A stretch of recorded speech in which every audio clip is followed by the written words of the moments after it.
हमको कोई भी गम के साथ हमारे हैं। सक्सेस सपोर्ट सिस्टम, ये success support system, success support system, ये सक्सेस सपोर्ट सिस्टम।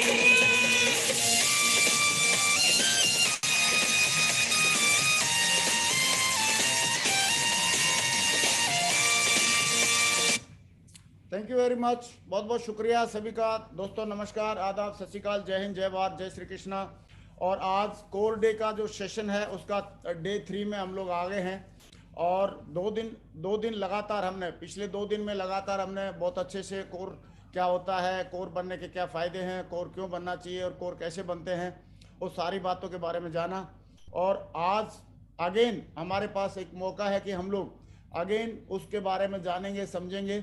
और दोस्तों हम लोग आज कोर सेशन के बारे में बताने के लिए हमारे बीच में हमारे सबसे दमदार, धमाकेदार और धुरंधर लीडर हमारे बीच में मौजूद है, जिनका नाम सभी लोग जानते हैं और हम सारे लोग उनके फैन भी हैं।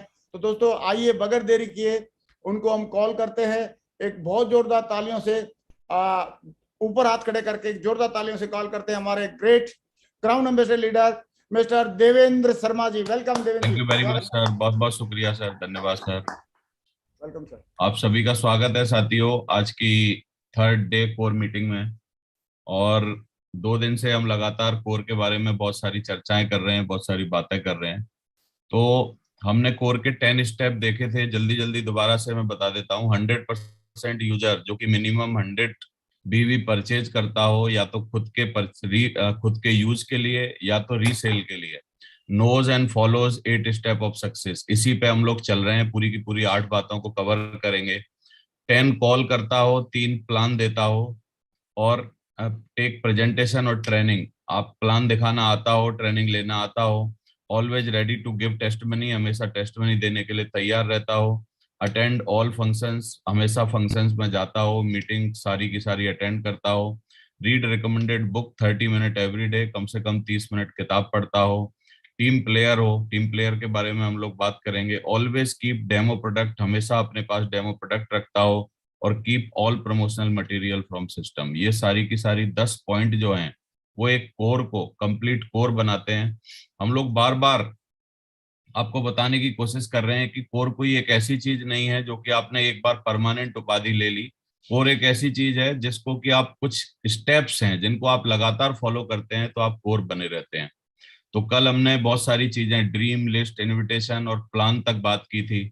आज हम लोग बात करेंगे साथियों फॉलो अप के बारे में। फॉलो अप एक ऐसी चीज है जिसमें कि हम जिस भी व्यक्ति को, जिस प्रोस्पेक्ट को अपने साथ लाना चाहते हैं, तो उसको ना से हाँ तक पहुंचाने की जो प्रक्रिया है, यानी हर बंदा हमारे बिजनेस में आने के लिए जो भी उसके सेल्फ छोटे मोटे डाउट रहते हैं, उनको ना से हाँ में कन्वर्ट करने के लिए जो बहुत सारी चीजें हैं जिनको हम जिस तरीके से करते हैं, उस प्रक्रिया को फॉलो अप का रूप दिया गया है। तो फॉलो अप प्लान दिखाने के बाद हर कोई व्यक्ति तुरंत निर्णय नहीं ले पाता, तो उसे दोबारा मिलकर निर्णय लेने में मदद करने को ही फॉलो अप कहते हैं।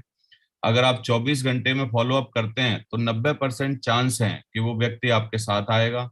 अगर आप 48 घंटे के बाद फॉलो अप करते हैं तो 50% ही चांस बचते हैं।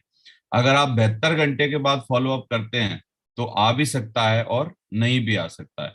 तो इसका एक स्टैटिक्स है कि हमारा फॉलो अप जो है वो कम से कम 24 घंटे के अंदर ही हो जाना चाहिए। यदि 24 घंटे में नहीं भी हो पाया तो 48 घंटे में मैक्सिमम हो जाना चाहिए। यदि 72 घंटे की तरफ आप उसको लेके जाते हैं तो बोला जाता है कि आपको दोबारा से फिर प्लान दिखाना पड़ेगा, क्योंकि प्लान की बहुत सारी बातें व्यक्ति भूल चुका होता है। तो इसलिए हम लोगों को 24 घंटे के अंदर मैक्सिमम फॉलो अप करने की कोशिश करनी चाहिए। फॉलो अप करने से पहले कुछ बातों का जरूर ध्यान देना चाहिए। प्लान देखने के बाद जो सकारात्मकता निर्माण होती है 72 घंटे से ज्यादा नहीं चलेगी, इस बात का ध्यान दीजिए। तो हमेशा 72 घंटे के अंदर अंदर ही फॉलो अप करिए। 48 घंटे से पहले फॉलो अप करना हमेशा आवश्यक है। आप अपने सक्रिय अपलायन को साथ लेके जाएं, जो भी आप जिसके साथ भी जाते हैं उसको लेके जाएं। यदि आप खुद सच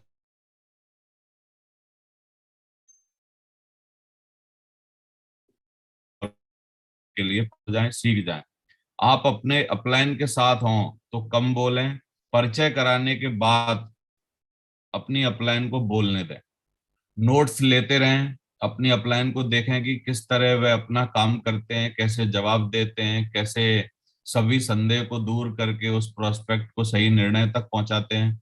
और बहस ना करें, बहस फॉलो अप पर बिल्कुल नहीं चलती। तो ये सब बातों का हम लोगों को ध्यान देना चाहिए। और फॉलो अप में अगर हम बात करें तो फॉलो अप कहाँ से चालू हो जाता है? फॉलो अप चालू हो जाता है साथियों हमारा बिजनेस प्लान देखने के बाद। बिजनेस प्लान देखने के तुरंत बाद ही हम लोगों को राउंड द सर्कल करना पड़ता है, वहीं से हमारा फॉलो अप चालू हो जाता है। और क्लोजिंग, बहुत सारी तरीके की क्लोजिंग होती है, before closing, after closing, during closing. जी सर। तो और आफ्टर मीटिंग, आफ्टर मीटिंग यदि हम बात करें तो आफ्टर मीटिंग बहुत सारी बातें हम लोगों को ध्यान रखनी होती हैं। और साथियों फॉलो अप एक ऐसी चीज है जहां पर दो पक्षी युद्ध चलता है, मतलब आमने सामने आप होते हैं, और आमने सामने होने से क्या होता है, क्वेश्चन आंसर का जवाब देना पड़ता है। तो एक बहुत ही अच्छा फार्मूला है, फील फेल्ट फाउंड। हमेशा आपने जब भी कोई भी आपसे कोई भी क्वेश्चन करे तो आप हमेशा फील करके, फेल्ट करके और फाउंड करके उस व्यक्ति को हमेशा हम लोगों को ये F3 का जो फार्मूला है इसको याद में रख के हमेशा हमको जवाब देने हैं। यानी सबसे पहले यदि कोई भी व्यक्ति आपको क्वेश्चन करता है, कुछ भी पूछता है, तो आपको फील करना है कि यस सर आप बिल्कुल सही कह रहे हैं, ये आप बिल्कुल आपकी राय बिल्कुल सही है इस बारे में। लेकिन फेल्ट, फिर बोलिए लेकिन यदि मैंने ये समझा था, जाना था, तो मैंने रियलाइज किया था। और फिर फाउंड करिए कि किस तरीके से आपको क्या रियलाइजेशन हुआ था और किस तरीके से आपने उसका जवाब, आपका उसका जवाब देते हैं। तो फील फेल्ट फाउंड का फार्मूला बहुत प्रॉपर वे में आप करिए। और साथियों कुछ सवाल होते हैं इस बिजनेस में आने के टाइम, मैं इन सवालों के बारे में एक ही बढ़िया बात बोलता हूँ कि ये जो सवाल हैं, ये सवाल एक इस तरीके से हैं जैसे हाई स्कूल के पेपर में अगर हम लोग बैठे हैं और ये मान लीजिए कि हमारा पेपर जो है वो ऑलरेडी लीक हो चुका है, एग्जाम लीक हो चुका है, तो इसका मतलब हम लोग डेफिनेटली पास हो सकते हैं, क्योंकि हमको पहले से पता है कि किन सवालों के जवाब जो हैं वो हमको देने हैं। तो साथियों हमारे बिजनेस में भी आपको करना क्या होता है, हमारे बिजनेस में जिन सवालों के जवाब आपको देने होते हैं वो ऑलरेडी हमको पता होते हैं। तो मैंने अपने चैनल पर भी इन सारे सवालों के जवाब दे के रखे हैं, और प्रगति सूत्र किताब में भी इन सवालों के जवाब बहुत अच्छे तरीके से दिए हुए हैं। हर वक्ता जो सर के चैनल पे आता है वो भी अपने हिसाब से इन सवालों के जवाब देने की कोशिश करता है। एक दो सवालों के जवाब मैं भी आपको देके दिखाऊंगा, लेकिन ये सारे सवाल वही सवाल हैं जो कि घिसे पिटे सवाल हैं। और जब 2000 में, जब कंपनी 2001 में लॉन्च हुई थी तब भी सेम सवाल पूछे जाते थे, और अभी 21 साल से लगातार कंपनी काम कर रही है तब भी लगभग सेम सवाल पूछे जाते हैं। ये सवाल हैं साथियों, मेरे पास पैसे नहीं है, मेरे पास समय नहीं है, मैं दो नहीं बना सकता हूँ, कंपनी भाग गई तो कंपनी पैसे कहाँ से देती है, ये चेन सिस्टम है, ये मेरी हैसियत का काम नहीं है, ऐसी बहुत सारी कंपनी है, ऐसा कुछ नहीं होता है। इस तरीके से लोग इस बिजनेस में बात करते हैं। तो बस इनकी ना को हाँ में कन्वर्ट करने के लिए हमको इन सवालों के जवाब देने होते हैं। और एक बहुत अच्छा स्टेटिक्स है फॉलो अप के बारे में कि 2% sale, 2% sales are made on the first contact. 2% sale ही आपके पहले कॉन्टेक्ट पे कन्वर्ट होती हैं। 3%, 3% sales are made on the second contact. 3% sale second contact पे मेड हो जाती हैं, यानी कंप्लीट हो सकती हैं। 5% sales are made on third contact. 5% sale तीसरे कॉन्टेक्ट पे होती हैं। और साथियों 10% सेल होती हैं जो कि फोर्थ कॉन्टेक्ट पे हो जाती हैं। लेकिन 80% सेल कन्वर्ट होती हैं फिफ्थ टू ट्वेल्थ कॉन्टेक्ट पे। इस बात को बहुत ज्यादा ध्यान देने की जरूरत है, यानी 5 से 12वीं बार जब हम किसी को कांटेक्ट करते हैं, किसी से बात करते हैं, किसी को समझाने की कोशिश करते हैं फॉलो अप के बारे में, तब ऐसा होता है। तो साथियों अगर हम कुछ बात करें, काफी सारे लोग बोलते हैं कि मेरे पास समय नहीं है। यदि हम समय की बात करें तो वही फील फेल्ट फॉन्ट का फार्मूला आपको ध्यान रखना है। तो आपको मुस्कुराना है, एक लंबी सी स्माइल देनी है कि सर बिल्कुल सही कह रहे हैं, समय तो आपके पास भी नहीं है, और आजकल ज्यादातर ज्यादातर लोग ऐसे हैं जिनके पास बिल्कुल भी समय नहीं है। और जब मैं इस बिजनेस में आया था तब मेरे पास भी समय नहीं था। तो आप इस तरीके से फील करके और फेल्ट कि आप बिल्कुल सही कह रहे हैं, आपको रियलाइज हो रही है ये बात, आपको ये महसूस करा के उसको बोलना है, और बोलना है कि सर यदि आपके पास आज समय नहीं है, तो सबसे पहले तो मैं ये फीलिंग पूछना चाहूंगा कि जब समय नहीं होता है तो आपको जरूर बुरा लगता होगा सर, और अपनी गर्दन भी ऐसे हिलाइए, जरूर आपको बुरा लगता होगा। तो वो बोलेंगे यस, हमको भी बुरा लगता है कि समय नहीं है हमारे पास, क्योंकि सर आजकल आदमी नहीं है, आजकल मशीनें काम कर रही हैं, हम लोग मशीन की तरह हो गए हैं। लेकिन ये जो समय है, मैंने सुना है, मैंने जाना है कि एक इकलौता व्यापार ऐसा है जिस व्यापार में आप पैसे के साथ साथ समय कमाते हैं। यानी इस बिजनेस में समय कमाने के लिए आते हैं और पैसे तो साथ साथ मिलते हैं।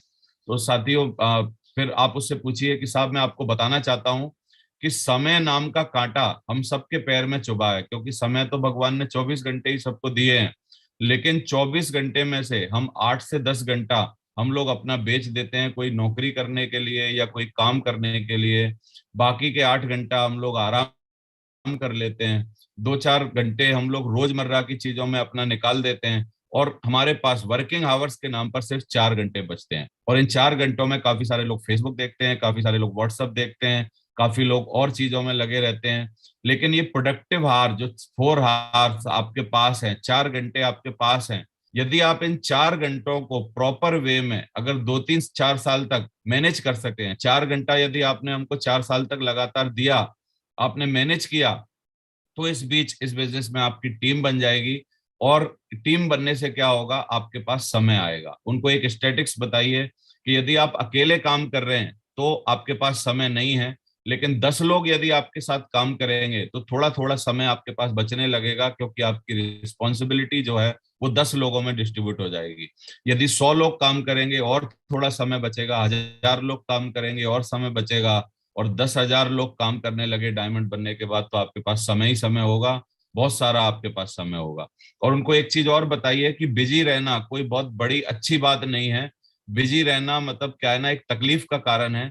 और उनको समझाइए कि समय यदि एक ऐसी चीज है कि समय नाम का कांटा हम सबके पैर में चुभा हुआ है।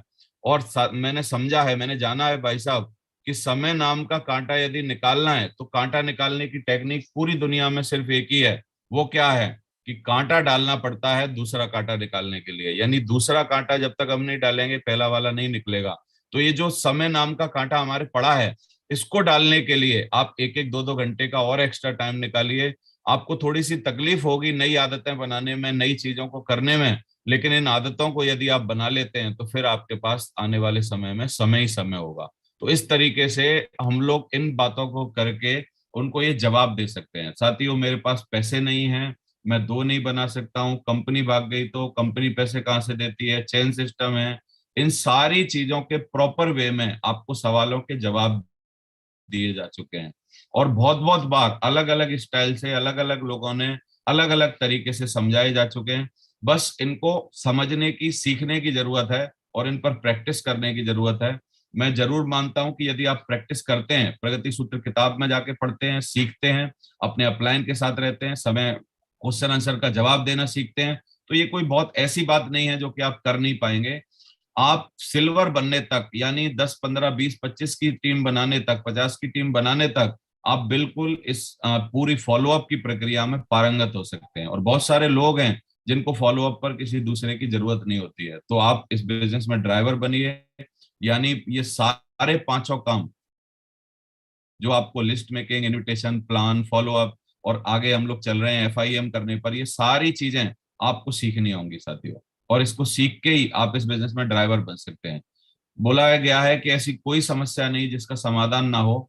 याद रखें, दुनिया में जो भी प्रश्न बने हैं उनका उत्तर भी बना है, इसलिए आप उसको याद रखिए, समझिए, सीखिए, जानिए और करने की कोशिश करिए। लेकिन 3 तरीके का संवाद होता है, एक होता है तर्क, दूसरा होता है वितर्क, तीसरा होता है कुतर्क। यानी तर्क के जवाब दिए जा सकते हैं, वितर्क को भी थोड़ा बहुत समझाया जा सकता है, लेकिन कुछ लोग कुतर्क करते हैं। कुतर्क कई बार लोग आपको भ्रमित करने के लिए करते हैं। कुतर्क वही है कि पहले मुर्गी आई कि पहले अंडा आया। तो कुछ सवाल ऐसे हैं दुनिया में जिनके ना कोई जवाब नहीं बने हैं, तो कुतर्क से हमें बचने की जरूरत है। भ्रमित करने के लिए लोग, उनसे डरे नहीं जो जिस तरीके से लोग कुतर्क करते हैं, लेकिन आप प्रॉपर वे में जिस तरीके से फॉलो अप होता है उस तरीके से आप फॉलो अप करिए, सवालों के जवाब दीजिए, प्रॉपर वे में जाइए, वहां पर लोगों से मिलिए, और जब भी मिलिए अपने अचीवमेंट बताइए, अपने अपलाइन के अचीवमेंट बताइए, लोगों के सपने जगाने की कोशिश करिए। और ये सपने जगाने का बिजनेस है, फिर उनके साथ दम लगा के पूरा कराने का बिजनेस है। तो साथियों, हम लोग फॉलोअप के आगे बढ़ते हैं। मैं ऐसी उम्मीद कर रहा हूं कि आप ये सारे के सारे क्वेश्चंस का जवाब देना ऑडियो वीडियो से सीखेंगे, यूट्यूब पे जाके सीखेंगे, या किताब पढ़ के इनको तैयार करेंगे और आप इनको सीख लेंगे। फर्स्ट इंफॉर्मेशन मीटिंग, अगला कदम जो है हमारा वो है FIM। FIM कब होती है? फॉलोअप और FIM में दोनों में अंतर है। फॉलोअप होता है सेल लेने से पहले और FIM होती है सेल लेने के बाद। यानी फॉलोअप तक बंदा हमारा प्रोस्पेक्ट होता है, यानी वो एसोसिएट नहीं होता। और फर्स्ट इंफॉर्मेशन मीटिंग जब FIM की जाती है तो वो अपने एसोसिएट के साथ की जाती है। तो FIM एक ऐसी प्रक्रिया है जिसमें हम अपने नए एसोसिएट के साथ रिश्ते बनाते हैं, उनको जानने और खुद का परिचय कराने का सबसे अच्छा माध्यम है FIM। जैसी FIM होगी वैसी ही राय बनेगी सिस्टम और सिस्टम कंपनी और हमें लेकर। तो FIM बहुत ज्यादा जरूरी है, क्योंकि पहली बार अब वो हमारे साथ आ तो गया, जो हम चाहते थे कि वो बिजनेस कर ले, बिजनेस ज्वाइन कर ले, वो आ तो गया। अब लेकिन प्रॉपर उसको स्टार्टअप किस तरीके से करवाना है, वही एक FIM में हम लोगों को बता सकते हैं। FIM के बिना नया व्यक्ति ऐसा महसूस करता है कि जैसे पहले दिन जब हम स्कूल जाते हैं तब उसे ऐसा लगता है। यानी बिल्कुल नया एनवायरनमेंट होता है, नए लोग होते हैं, किसी से उसका परिचय नहीं होता, तो इस वजह से बहुत सारे लोग झिझकते हैं। तो ये जो FIM है, ये FIM बहुत बढ़िया उसके लिए एक वेलकम, एक बहुत अच्छे तरीके से वेलकम करने का एक बहुत अच्छा माध्यम बन सकती है। जिस तरह छोटे बच्चे को देखभाल की जरूरत होती है, वैसे ही FIM की भी जरूरत होती है। FIM एक तरीके से टीके का काम करती है। इससे पहले कि वो किसी से बिजनेस के बारे में किसी से मिले, आप जाकर उनके सिस्टम की बारीकियों को समझाएं। बिजनेस की सही तस्वीर दिखाने के लिए FIM करना जरूरी है। तो FIM इसलिए करनी चाहिए। अब FIM में क्या करें, क्या चीजें ऐसी हैं जो FIM में करनी जरूरी हैं? तो आप ध्यान से समझिए। अगर आप नए हैं तो आप अपने अपलाइन के साथ में ही FIM करने जाएं। जब भी आप FIM के लिए जाते हैं तो ड्रेस का विशेष ध्यान रखें। ड्रेस बहुत प्रॉपर आपका बहुत अच्छा होना चाहिए। अपलाइन के साथ जाएं, अपलाइन या आप सक्षम हैं तो अपने किसी टीम के बंदे को लेके जाएं। समय के पाबंद रहें, जब भी आपने टाइम दिया तो समय से पहुंचें।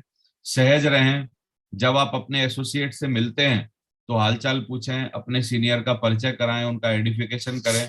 एडिफिकेशन के बारे में भी हम लोग आगे चल के बात करेंगे।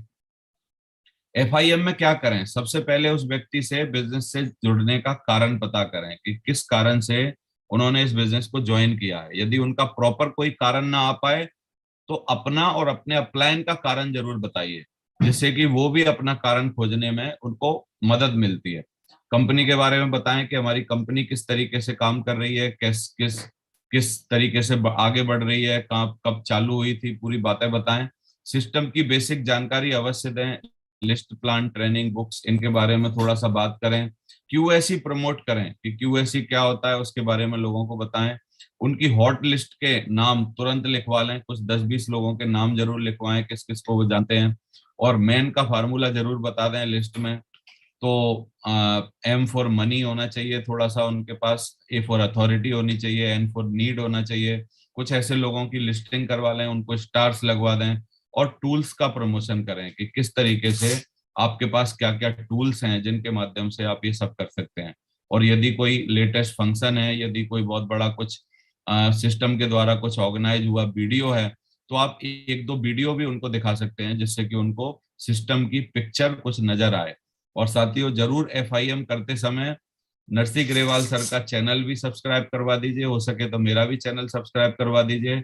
यानी मतलब आप उनको बता दीजिए कि हमारे सिस्टम से लगातार अटैच रहने पर और एजुकेशन लेने पर उनको किस तरीके से यहाँ फायदा हो सकता है, ये सब FIM पर आप क्लियर कर दीजिए। तो FIM के बाद यदि हम कुछ बात करें तो इस बिजनेस में एक काम और है जो कि हिडन तरीके से हम सबको करना होता है, और वो है पेशेंस, धैर्य। ये एक इतना इंपॉर्टेंट बात है जो कि आपको आगे आने वाली स्लाइडों में समझ में आएगा। अगर आप किसी झील के किनारे पर बैठकर मछली पकड़ना चाहते हैं तो आपको धैर्य तो रखना ही पड़ेगा। तो इस बिजनेस में भी हम लोगों को धैर्य की, बार बार हमारे धैर्य की परीक्षा होती है। बार बार हमको ये समझना पड़ता है कि इस बिजनेस में कई बार आप काम कर रहे होते हैं, एक्शन ले रहे होते हैं और आपके रिजल्ट नहीं आ रहे होते।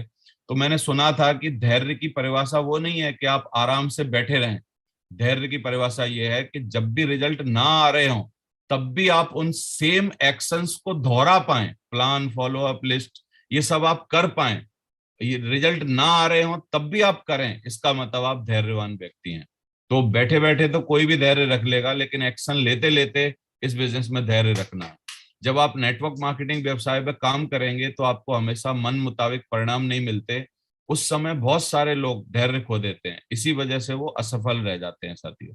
तो इसलिए हम लोगों को इस बात में ध्यान देना है कि लास्ट टाइम पर कहीं ऐसा ना हो रहा हो कि हमारे साथ कुछ होने वाला हो और तभी हम इसमें से अपने आप को हटा लें या अपना धैर्य खो दें। धैर्य क्यों जरूरी है इस बात को भी समझते हैं। हम इस दुनिया में प्रकृति का ही हिस्सा है, इसलिए हमको धैर्य रखना जरूरी है। क्योंकि प्रकृति में आपने देखा कि बीज डालेंगे 9 महीने का टाइम लगेगा, और बीज डालेंगे आपको एक सीजन का टाइम लगेगा, यानी 4 महीने का टाइम लगेगा। आपको कोई भी चीज करनी हो, एक एक पर्टिकुलर समय जो होता है वो आपको जरूर देना होता है। प्रकृति के कुछ नियम होते हैं। प्रकृति के नियम भी हैं कि बच्चा एक ही दिन में बड़ा नहीं होता, ग्रो नहीं होता, धीरे धीरे बड़ा होता है। कोई भी चाहे कि मैं बच्चे को खींच खींच के बड़ा करूं, यानी पति पत्नी लगे रहें, तो ऐसे बड़ा नहीं हो सकता। वो अपने एक टाइम पर बड़ा होता है। प्रकृति कुछ भी तुरंत नहीं देती आपको। हम जो बोते हैं वही काटते हैं, लेकिन हम समय पर ही काट सकते हैं, क्योंकि जब समय आएगा तभी आप उन चीजों का फायदा ले सकते हैं साथियों। इंसान को जीवन में धैर्य रखना पड़ता है एक संपूर्ण व्यक्ति बनने के लिए, जैसे बीज को भी मिट्टी में दबना पड़ता है एक विशाल वृक्ष बनने के लिए। तो इसलिए आपको धैर्य रखना इस बिजनेस में बहुत इंपॉर्टेंट है। धैर्य का मतलब आराम करना नहीं है, कार्य करते हुए परिणाम ना मिले तो धैर्य रखना है, उतावले नहीं होना है। इस बात को बहुत सारे हमारे लीडर्स हैं जिन्होंने धैर्य रखा, और सिल्वर और गोल्ड बनने में उनको कई साल लग गए, लेकिन डायमंड बनने में 1-2 साल में ही उन्होंने डायमंड बन के दिखा दिया। तो इस तरीके के बहुत सारे उदाहरण है साथियों। अगर आज आप कमाई से ज्यादा मेहनत करते हो तो बहुत जल्द आप मेहनत से ज्यादा कमाई करोगे, ये बात आप जरूर ध्यान रखिए। और हमारे बिजनेस में बहुत से ऐसे उदाहरण हैं जिनकी शुरुआत बहुत अच्छी नहीं रही, जो मैं आपको बता रहा था अभी। 2-4 की टीम बनाने में महीनों का समय लग गया, और उन लोगों ने धैर्य न रखा होता तो आज वो लाखों की टीम के मालिक ना होते। जिस तरीके से आपने बहुत सारे लोगों के बारे में जाना है, एक मास मेलो टेस्ट हुआ था, उसके बारे में थोड़ा सा समझते हैं कि 1960 में वॉल्टर मिसल ने एक कक्षा के 100 बच्चों के ऊपर एक टेस्ट किया। उन्होंने 100 बच्चों को एक जगह बुलाकर उन्हें एक एक मास मेलो दिया, और उनको कहा कि आपको ये मार्शमैलो अगले 15 मिनट तक खाना नहीं। अगर आप ऐसा करोगे तो आपको टॉफी या कुछ अन्य खाने पीने की चीजें और मिलेंगी। 15 मिनट के दौरान उनमें से 7 बच्चों ने तुरंत मार्शमैलो खा लिया, और 82 बच्चों ने मार्शमैलो खाया नहीं, लेकिन उसके बारे में बात करते रहे कि तुम्हारा मार्शमैलो कितना सफेद है, ये कितना बड़ा है। लेकिन इनमें से 11 बच्चे ऐसे थे जिन्होंने वॉल्टर मिसल की बात सुनी और मास मेलो को एक साइड में रख दिया और काम में लग गए। फिर जिन 7 बच्चों ने अपना मास मेलो खा लिया था उन्हें कोई इनाम नहीं मिला, और बाकी बच्चों को कैंडी और चॉकलेट दे दी गई। बाद में 30 साल बाद इन्हीं बच्चों को फिर से देखा गया कि अब वो बच्चे क्या कर रहे हैं, तो पता चला कि इन 7 बच्चों ने तुरंत मास मेलो जो खा लिया था वे या तो चोरी कर रहे थे या भीख मांग रहे थे, और जिन 11 बच्चों ने मार्शमैलो नहीं खाया था वो अपने जीवन में सफल और सुखी थे साथी। तो धैर्य रखना एक बहुत ही इंपॉर्टेंट चीज है। धैर्य रखना हमको सीखना चाहिए। और धैर्य के बारे में मैं जरूर बोलूंगा, हमारी भी धैर्य रखने की कैपेसिटी कई बार खत्म होती है, टूटने लगती है। लेकिन जब आप बुक्स का सहारा लेते हैं, आप प्लान के साथ रहते हैं, सिस्टम से कनेक्टेड रहते हैं, सिस्टम की एक्टिविटीज में पार्टिसिपेट करते रहते हैं, तो धैर्य रखने के लिए आपका कॉन्फिडेंस भी बहुत बड़ा हो जाता है। जब हम एक नई जोड़ी जूते लेकर आते हैं तो कई बार हमारे पैरों में सही फिट नहीं बैठ बैठ रहे होते वो, तो लगता है कि पुराने वाले जितने आरामदायक थे उतने नहीं है ये। लेकिन जब हम उन्हीं जूतों को कुछ दिन तक पहनते रहते हैं तो वो भी आरामदायक हो जाते हैं। ठीक उसी तरह जब हम कोई नया काम करते हैं तो हो सकता है कि आपको उतना मजा नहीं आ रहा हो जितना कि आपको पुराने काम में आ रहा था, लेकिन जैसे जैसे आप काम को जानेंगे आपको आनंद आने लगेगा। इसलिए हमारा धैर्य रखना बड़ा इंपॉर्टेंट है। अगर आप नेटवर्क मार्केटिंग में धैर्य नहीं रख सकते तो आप सफल भी नहीं हो सकते साथियों। तो इस बात के लिए बोला भी जाता है कि पेशेंस एक बहुत ही जरूरी चीज है, और हमारे पाथ में बताया भी जाता है, P for patience, A for attitude, T for teachability, H for honesty, ये सब बताया जाता है। और इसको बोलते हैं कि सक्सेस एटीट्यूड बनाने के लिए सबसे पहली चीज है कि आपको पेशेंस रखना पड़ेगा।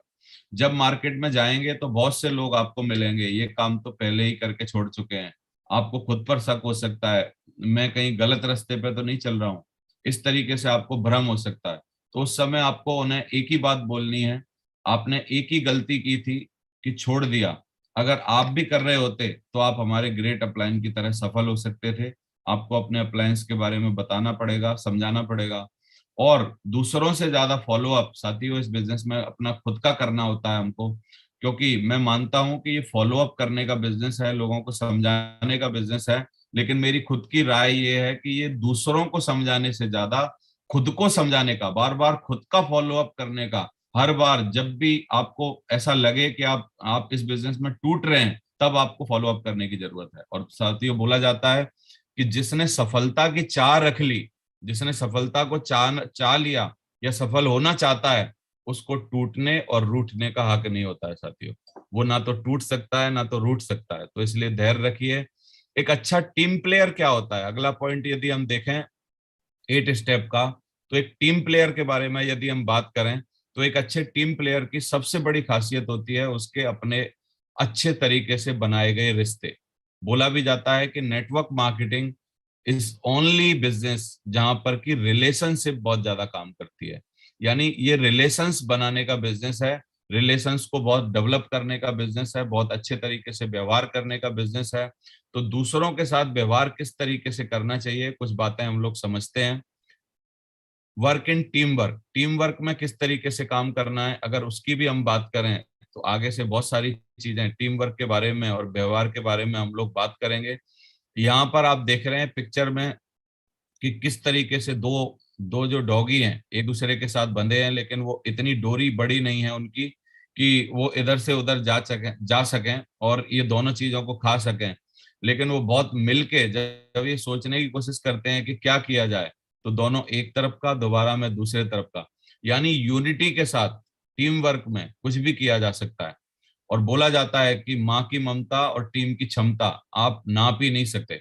तो रिश्ते आपके काम करने की जगह पर किस तरीके से होने चाहिए, कुछ कुछ बात समझते हैं। शुरुआती दौर में आपकी नेटवर्क की गतिविधि जैसे पार्ट टाइम शुरू किया जाता है, तब ये बहुत मायने रखता है कि आपके संबंध आपके कार्यालय में कैसे हैं, आपके लोगों के साथ कैसे हैं। तो नेटवर्क में आपके रिश्ते जब आप स्पॉन्सर की जगह हो तो कैसे होने चाहिए।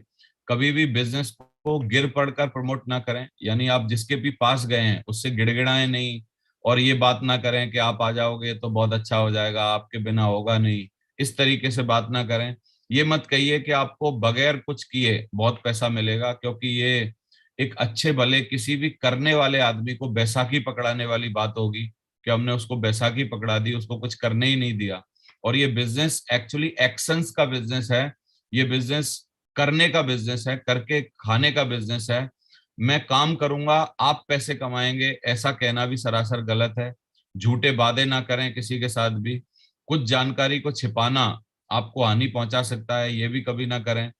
किसी निर्णय को अपने निमंत्रण पर ना थोपें, यानी कोई भी किसी तरीके से उसको फोर्स ना करें कि कोई भी जरूरी चीज है या कुछ करना ही पड़ेगा करके ऐसे ना बोलें।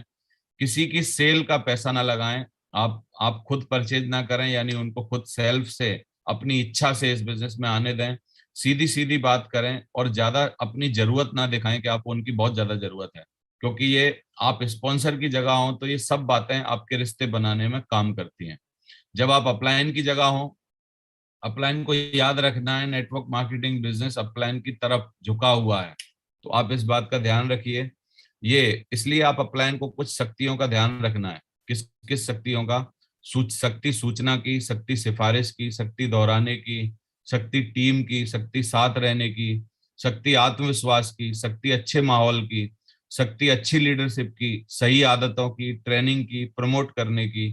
तो ये सब अपलाइन के काम है, क्योंकि इन सब बातों से कई बातें ऐसी हैं इन बातों से, छोटी छोटी बातों से हमारे रिश्तों में गड़बड़ होती है। तो इन बातों को बहुत ज्यादा हमको ध्यान रखने की जरूरत है। जब आप डाउनलाइन की जगह हो, अगर आपकी अपलाइन जरूरत के वक्त आपको तलाश करती है, तो आप सही रास्ते पे हैं। यानी आपकी अपलाइन के मुंह पर हमेशा आपका नाम रहता है, आपके आपसे वो सलाह लेके काम करते हैं, पूछते हैं। अगर आप ये सब सही रास्ते पर आप जा रहे हैं, यदि आपके साथ ऐसा हो रहा है, अपना हाथ बढ़ाएं, सहायता तथा काम करने के लिए किया गया वादा निभाएं। आप अपने अपलाइन द्वारा मिलने वाली सीख का सम्मान करें, जो भी वो आपको समझाएं उसका सम्मान करें। नियमित परामर्श करें, काउंसलिंग करें उनके साथ। हर अपलाइन के प्रति हमेशा ईमानदारी से पेश आएं, कोई बहाना ना बनाएं, झूठ ना बोलें उनके साथ। सीखने के लिए हमेशा तैयार रहें, टीचेबल रहें। अपने स्वास्थ्य का ध्यान रखें, क्योंकि ये बहुत इंपॉर्टेंट है।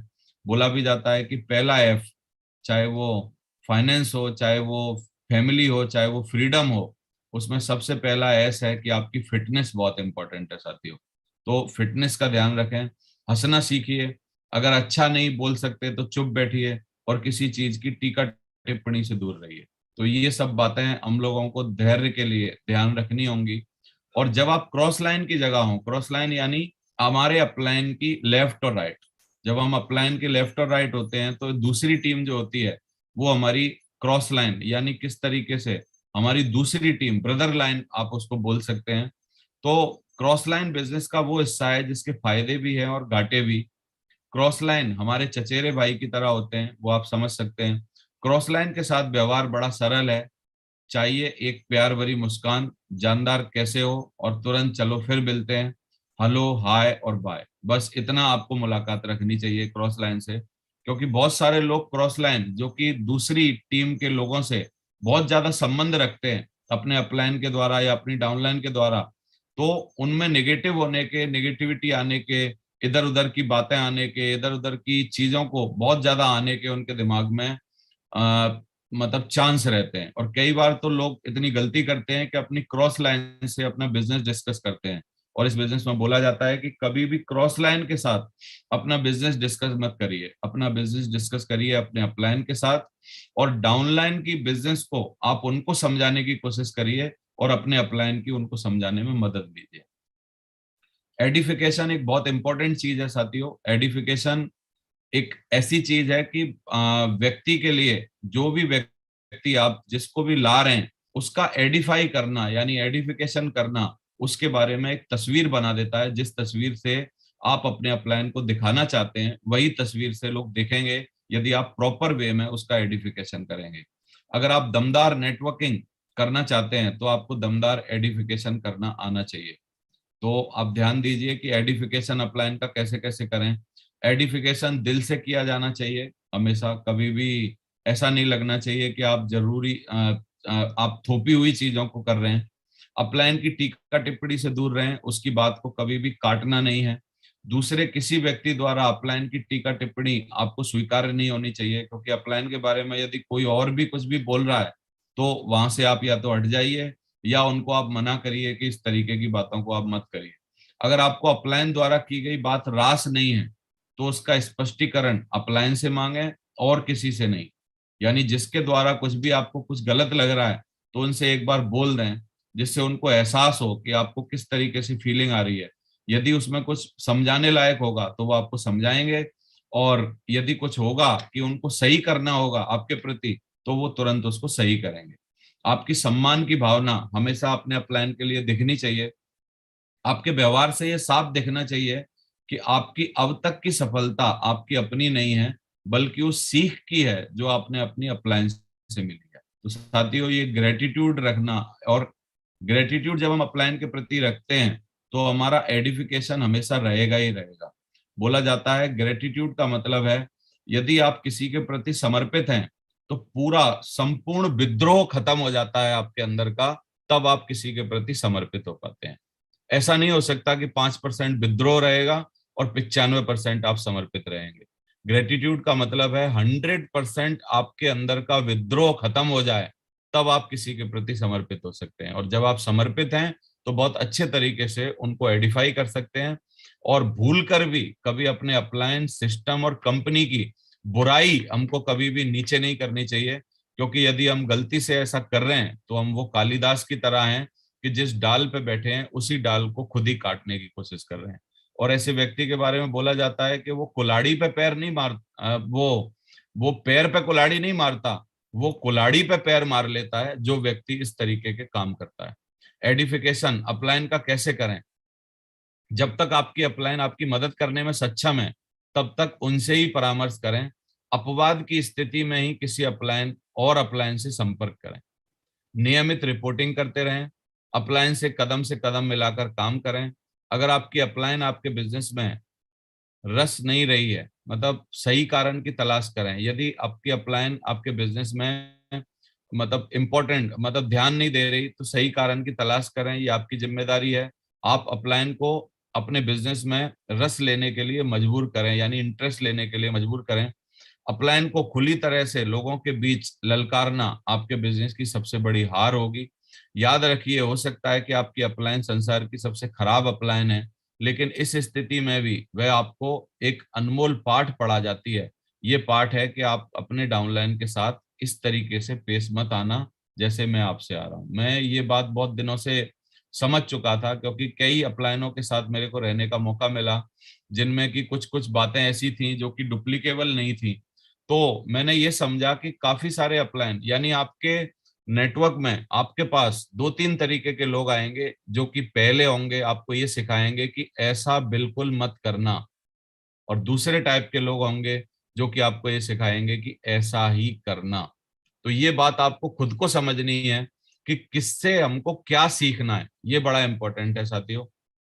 डाउनलाइन का एडिफिकेशन, हमेशा अपने डाउनलाइन की प्रशंसा करिए, उनकी छोटी छोटी उपलब्धियों को नवाजिए।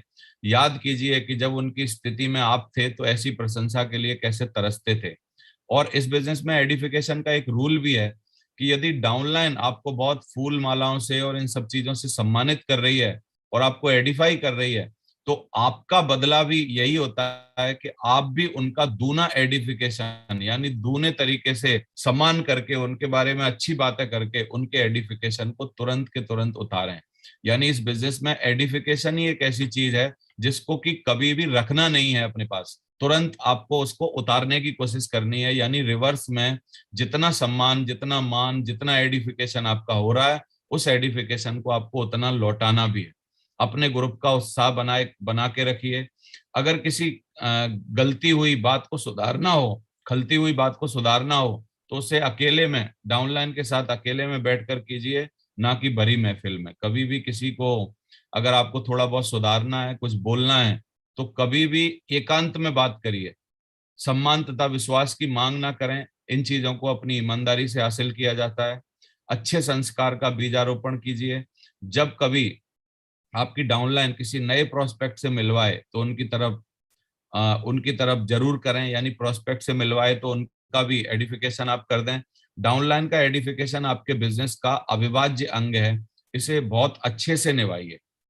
तो ये बात आपको बहुत ज्यादा ध्यान देनी है। नेटवर्किंग नॉट वर्किंग, इसमें आप थोड़ा सा अंतर देखिए कि मुझे क्या करना है और लोग क्या करते हैं। क्या मेरे पास अभी भी वो कारण है जिसके आधार पर मैंने इस बिजनेस को शुरू किया था? अपने आप से पूछते रहिए। और लोगों के पास पर्याप्त कारण का अभाव है जिसके चलते वो नेटवर्किंग की परिकल्पना की अवहेलना करते हैं। क्या मेरे पास उन लोगों की सूची है जिन्हें मैं आमंत्रित करना चाहता हूँ, यानी लिस्ट है कि नहीं? पर्याप्त कारण के अभाव में वो लिस्ट बनाते ही नहीं है। जो वर्किंग नहीं करते उनके पास लिस्ट नहीं होती। क्या मेरी निमंत्रण प्रक्रिया सही है? मैं अच्छा इनवाइट करता हूँ? वे निमंत्रण के सफल तरीके नहीं जानते, उनमें उत्साह की कमी रहती है। क्या मेरे गेस्ट के साथ मेरा व्यवहार सम्मान पूर्वक है? वे अपने गेस्ट का निरादर करते हैं और ज्यादातर प्लान अनुपस्थित रहते हैं, प्लान में नहीं आते। क्या मैं अकेला ही फॉलो अप करता हूँ या फिर अपलाइन के साथ? उनका स्वयं में ही रहता है, इसलिए वे सिस्टम को भी फॉलो नहीं करते और अपनी मर्जी से फॉलो अप पर जाते हैं। आगे देखते हैं। क्या मैं लोगों के सेल को खुद से बेचता हूँ? उनके पास ये सब करने का समय नहीं होता है जो लोग नहीं करते। क्या मैं अपनी टीम को सही चीजें सिखाता हूँ? वे खुद नहीं सीखते तो दूसरों को क्या सिखाएंगे? अगर कुछ सिखाते भी हैं तो गलत या नेगेटिव सिखा देते हैं। मेरी भावना मेरी टीम के प्रति क्या है? मैं उन्हें सफल होते हुए देखना चाहता हूँ या उन्हें सिर्फ असफलता ही दिखती है? क्या मुझे चेक मिलते हैं? अगर हाँ तो क्या वो बढ़ती हुई राशि में है और उन्हें चेक हाई नहीं मिलते, कभी बढ़ते हुए नहीं मिलते? तो इस तरीके से साथियों हम लोग इस बिजनेस में बहुत आगे बढ़ सकते हैं, आगे जा सकते हैं।